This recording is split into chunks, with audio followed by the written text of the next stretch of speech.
आकाशवाणी रांची से प्रस्तुत है प्रादेशिक समाचार।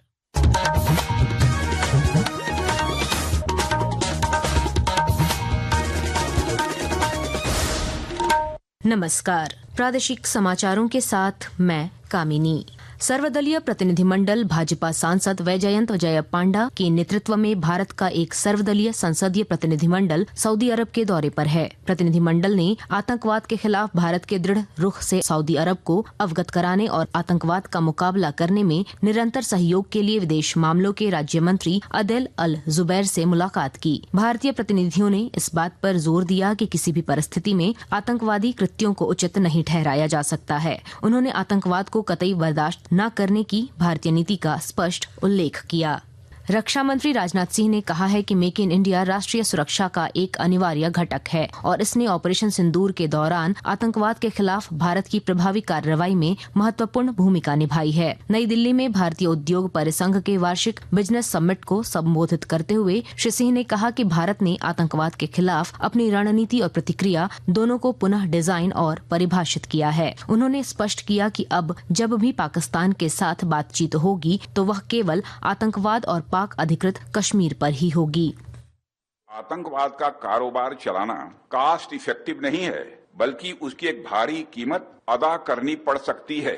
इसका अनुमान आज पाकिस्तान को हो चुका है। हमने आतंकवाद के खिलाफ भारत की स्ट्रेटजी और रिस्पांस दोनों को रीडिजाइन और रीडिफाइन किया है। हमने पाकिस्तान के साथ अपने एंगेजमेंट और स्कोप ऑफ डायलॉग को रिकैलिब्रेट किया है। अब जब भी बात होगी केवल आतंकवाद पर बात होगी, पीओके पर बात होगी।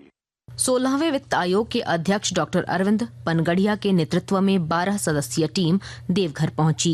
एयरपोर्ट पर उपायुक्त नमन प्रियेश लकड़ा और पुलिस अधीक्षक अजीत पीटर डुंगडुंग ने उनका स्वागत किया।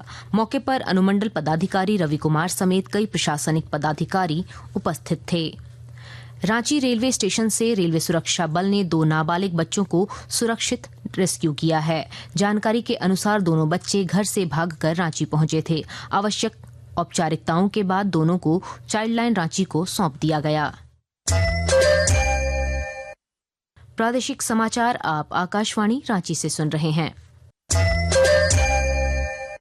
हजारीबाग जिले में सब्जी विक्रेताओं की समस्याओं को लेकर विधायक प्रदीप प्रसाद सड़क पर उतरे और नगर निगम पदाधिकारियों के साथ कालीबाड़ी और बस स्टैंड इलाके का औचक निरीक्षण किया। उन्होंने किसानों से बातचीत कर उनकी समस्याएं जानी, जिसमें मुख्य रूप से हाईवे किनारे सब्जी बेचने से हो रही दुर्घटनाओं और असुविधाओं की बात सामने आई। मौके पर विधायक ने कहा कि सब्जी विक्रेताओं को सुरक्षित और व्यवस्थित स्थान उपलब्ध कराने की दिशा में पहल की जाएगी। आए समय जाम लगा हुआ रहता है और जो हमारे गरीब सब्जी बेचने वाले फुटपाथ पे रहते हैं, धूप में दिन भर रह रहे हैं, बारिश में रह रहे हैं, काफी तकलीफ है। अगर इस तरह से निगम का बनाया हुआ है और इसमें अगर उन लोग शिफ्ट कर जाएं तो कहीं न कहीं उन लोग का सहमति नहीं लिया गया, इस तरह से बंद एक कमरा बना दिया गया जिसके चलते बिक्री नहीं हो पा रहा। तो उसका उपाय लगाए हैं कि किस तरह से उसमें थोड़ा खुला कर दें कि सब्जी भी बिके और सारे लोग यहाँ शिफ्ट हो जाए, प्रयास किया जा रहा है। JSLPS की ओर से सिमडेगा जिले में ग्रामीण महिलाओं को स्वयं सहायता समूह से जोड़ने की पहल की गई है। विस्तृत ब्यौरा दे रहे हैं हमारे संवाददाता। सिमडेगा जिले में JSLPS की ओर से वैसी ग्रामीण महिलाओं को स्वयं सहायता समूह से जोड़ने की पहल की गई है जो अब तक समूह से जुड़ने से वंचित हैं। इसके लिए महिलाओं को 2 दिवसीय प्रशिक्षण दिया गया है। प्रशिक्षक 4 सदस्यों के कुल 5 दल अगले 45 दिनों तक गांवों में रहकर समूह गठन का कार्य करेंगे। हर प्रखंड में 50 समूहों के गठन का लक्ष्य तय किया गया है। मनोज कुमार सिन्हा, मनु, आकाशवाणी समाचार, सिमडेगा।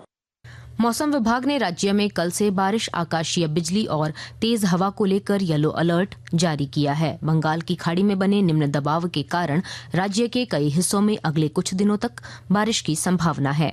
दक्षिण पश्चिम मानसून जल्द ही बंगाल होते हुए झारखंड में प्रवेश कर सकता है, जिससे किसानों में उत्साह देखा जा रहा है। बीते 24 घंटे में सबसे अधिक 48.4 मिलीमीटर बारिश घाटशिला में दर्ज की गई, जबकि रांची में अधिकतम तापमान 31.2 डिग्री रहा। टेनिस में भारत के युकी भांभरी और उनके अमेरिकी जोड़ीदार रॉबर्ट गेलोवे ने पेरिस में फ्रेंच ओपन पुरुष डबल्स के पहले दौर में जीत हासिल की। इसके साथ ही आकाशवाणी रांची से प्रादेशिक समाचार का ये बुलेटिन समाप्त हुआ। अगला प्रादेशिक मुख्य समाचार शाम 4 बजे प्रसारित किया जाएगा। नमस्कार।